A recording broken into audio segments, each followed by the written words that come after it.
I'm sharing 5 fascinating things I learned while working as a therapist. This is number 5. Every day can be a good day. Okay, now obviously that's hyperbole. I don't mean it really. We're all going to have crappy days. But maybe we could have them fewer if we lived by the rules I'm sharing in this little series more often. If we can choose to remember that people really can change, including ourselves. That we create our own thoughts and therefore have some say in what we choose to think, or at least what we choose to keep thinking. That everyone is doing their best, and that every emotion is beautiful and useful. What we get is this.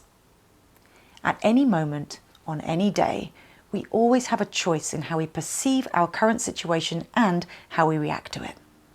We can't control everything that happens to us, obviously. We can't control really anything that happens to us, but we can always control how we respond to it. So do we opt to feel victimised by the thoughts in our own mind, the feelings in our body, or the rubbish things that go on in the world? Or do we choose something different?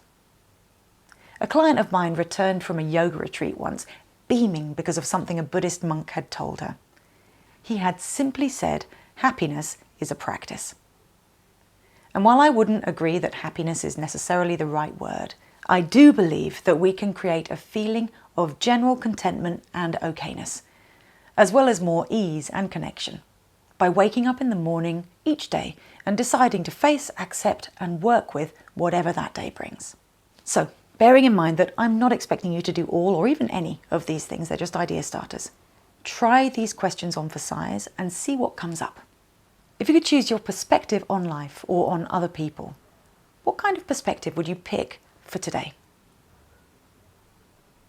If you could make one small change to the way you tend to act, just one tiny change, what change would you make? Which situations or relationships in your life could be improved by your remembering to see the good in others?